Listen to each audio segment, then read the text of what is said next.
O Império Romano, uma das civilizações mais poderosas da história, alcançou sua maior extensão territorial sob o imperador Trajano em 116 d.C. Por mais de 2000 anos, ninguém conhecia a verdade sobre essa notável expansão. As conquistas de Trajano estenderam o Império do Oceano Atlântico até o Mar Cáspio, abrangendo territórios que iam da fronteira britânica até o coração da Mesopotâmia.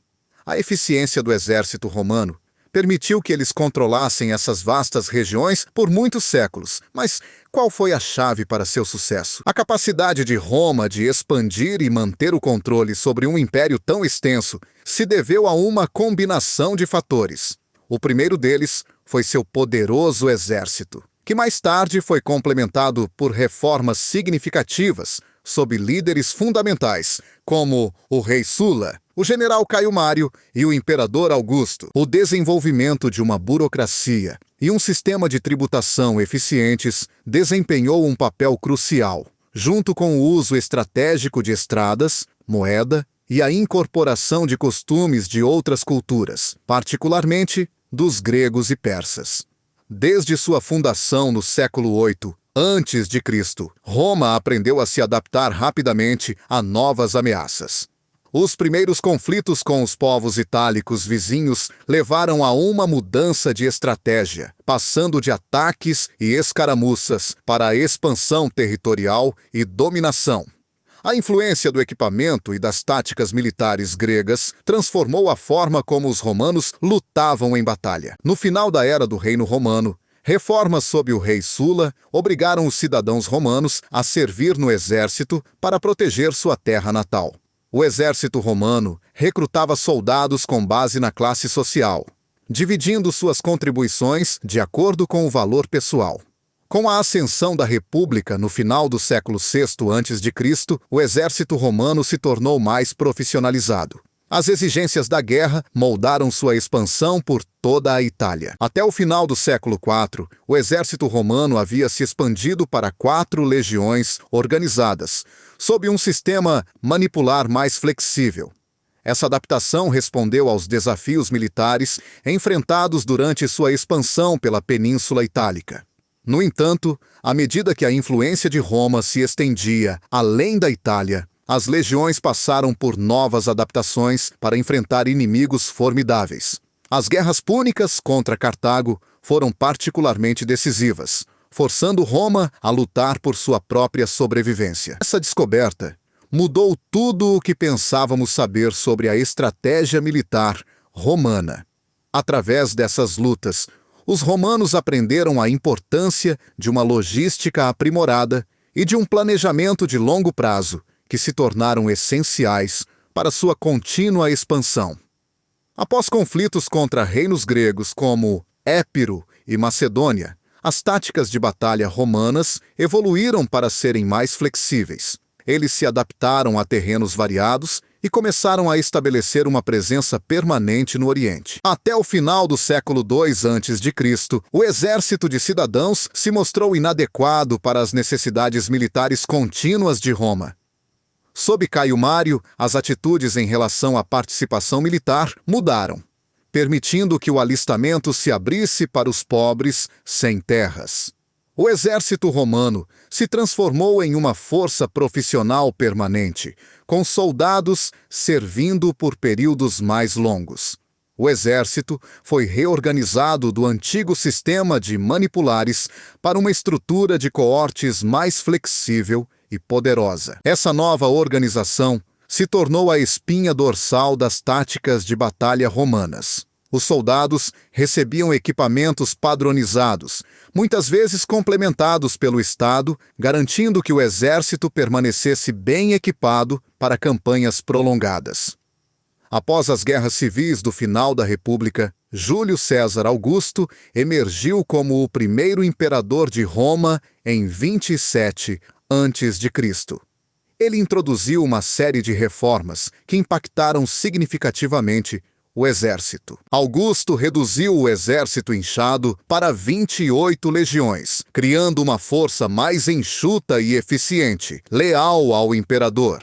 Anteriormente, as legiões eram levantadas para guerras específicas e desmobilizadas após 6 anos. Mas essas 28 legiões foram destinadas a ser um exército permanente composto por veteranos de longa data. Augusto entendeu que a lealdade de um soldado dependia de seu pagamento.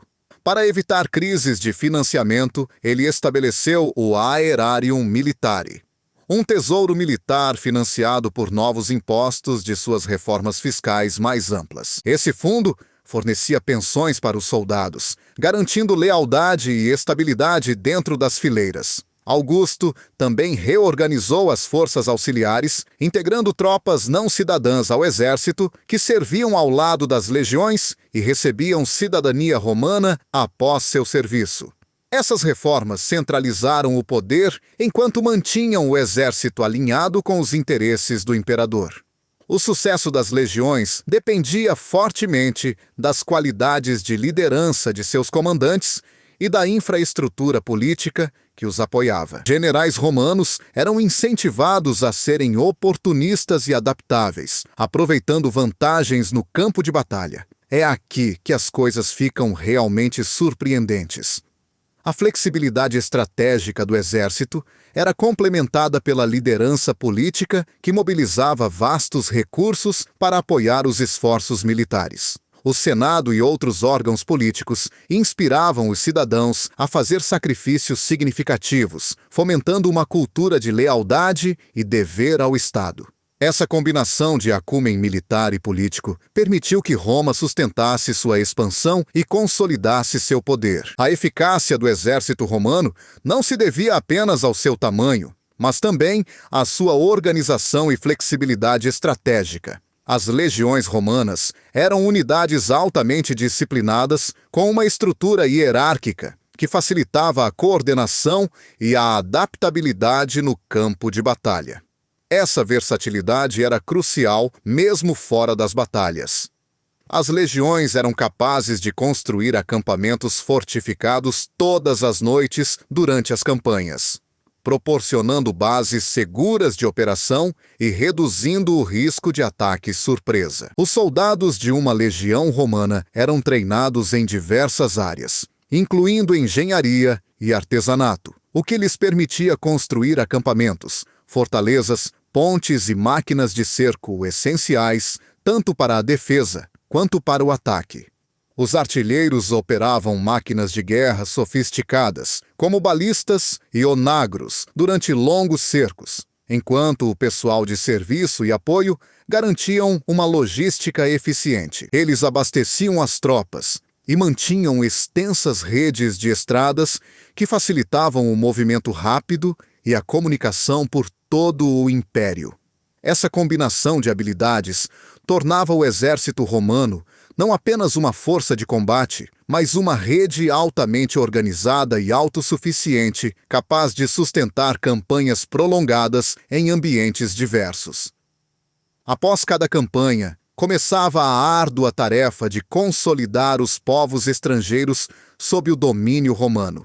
No entanto, manter o controle não era apenas uma questão de força militar. Os romanos acreditavam no conceito de lei universal, esforçando-se para criar um sistema jurídico aplicável a todos os cidadãos e súditos. Essa abordagem ajudou a solidificar seu vasto império sob um marco legal comum, unificando populações diversas sob seu domínio. À medida que as comunidades locais e suas elites demonstravam lealdade a Roma, podiam gradualmente se integrar ao sistema romano. A diplomacia desempenhava um papel crítico nesse processo, sendo essencial para formar alianças, isolar potenciais inimigos ou justificar guerras quando necessário. A integração posterior frequentemente começava com a concessão de cidadania parcial, que vinha com certas proteções legais, obrigações militares e privilégios cívicos. Com o tempo, alguns súditos podiam alcançar a cidadania plena, conferindo o direito de votar, casar-se sob a lei romana e recorrer em questões legais. Ao estender a cidadania romana, seja parcialmente ou totalmente, a novos súditos, Roma oferecia proteção legal, acesso a direitos comerciais e o prestígio de fazer parte do império.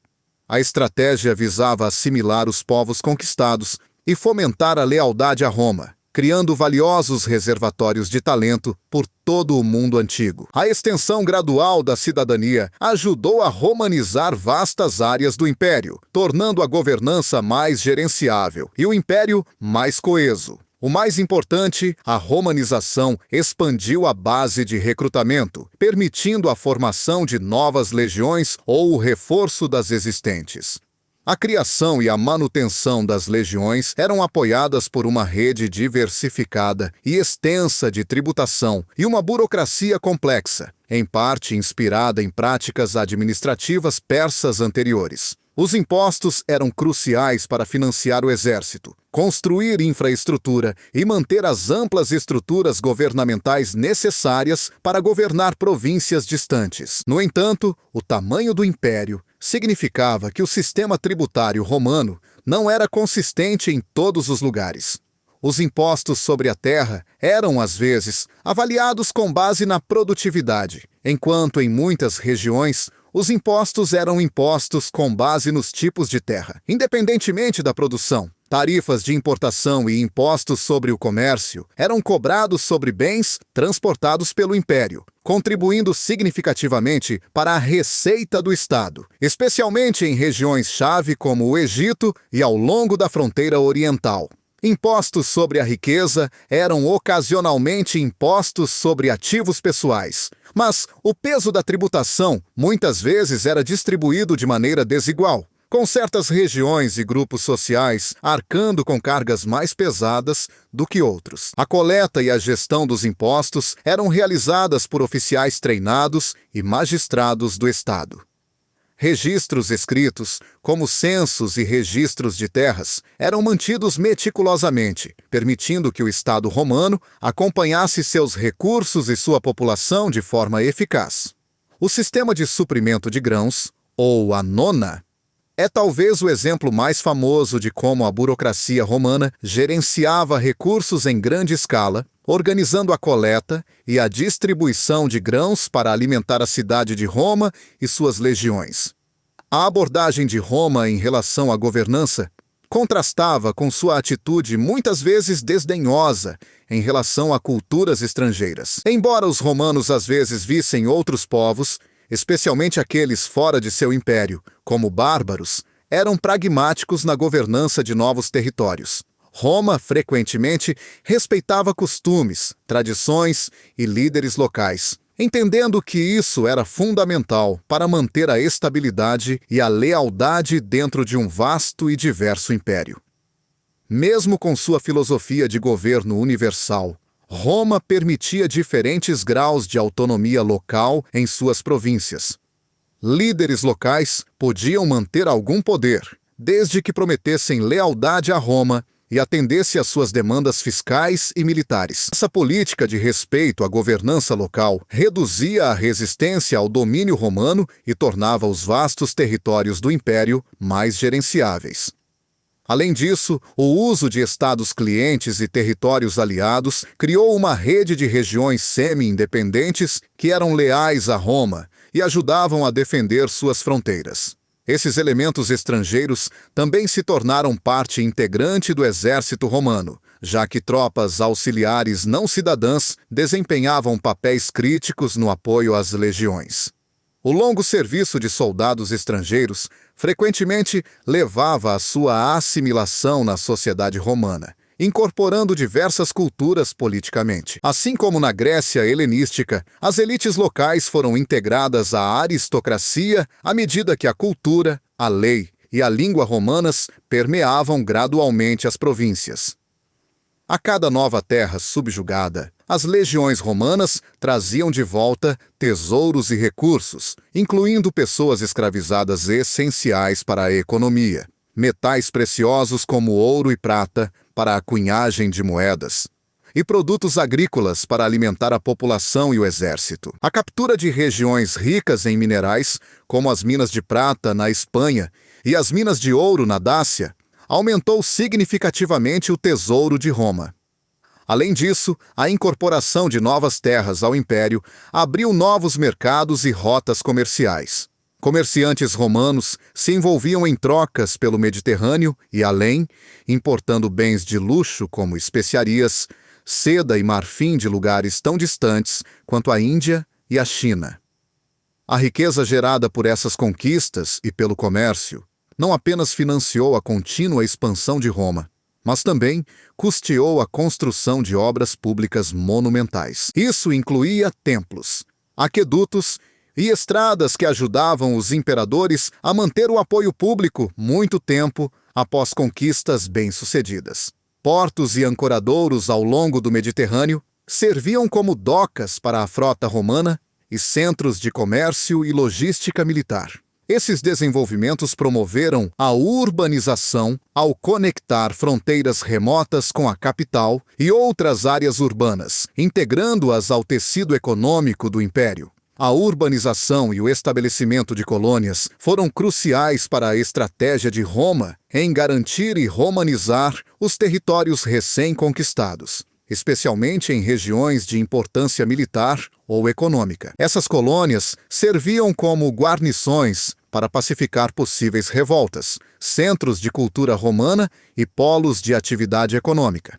Veteranos das legiões eram frequentemente assentados nessas colônias como recompensa por seus serviços, criando uma população leal e romanizada. Isso não apenas facilitava a disseminação dos costumes, da língua e da lei romanas, mas também ajudava a integrar as populações locais ao Estado romano. A integração cultural desempenhou um papel significativo na expansão romana, assim como ocorreu com seus predecessores persas e helenísticos. Soldados romanos trouxeram costumes, língua e religião, incorporando-os através de arquiteturas como anfiteatros e banhos públicos, que se tornaram pontos focais culturais nos territórios conquistados. A religião também foi uma parte importante da coesão cultural romana, com o império adotando e romanizando divindades estrangeiras. Isso permitiu que os povos conquistados mantivessem suas práticas religiosas enquanto as alinhavam com as crenças romanas, culminando na deificação dos imperadores que começou com Augusto após sua morte.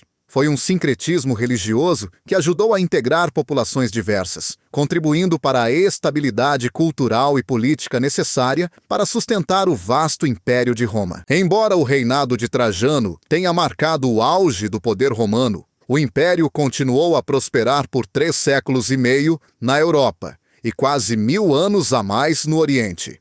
A história toma um rumo inesperado, já que Roma manteve seu vasto império por meio da força militar, eficiência administrativa, integração econômica e assimilação cultural. Essa fórmula comprovada permitiu que o império enfrentasse catástrofe após catástrofe e deixasse legados duradouros muito além de suas fronteiras. A influência de Roma ainda pode ser vista hoje nas leis modernas, na infraestrutura e na cultura em várias regiões do mundo. As lições aprendidas com o Império Romano continuam a ressoar, lembrando-nos das complexidades da governança, da estratégia militar e da integração cultural na construção e manutenção de uma civilização poderosa.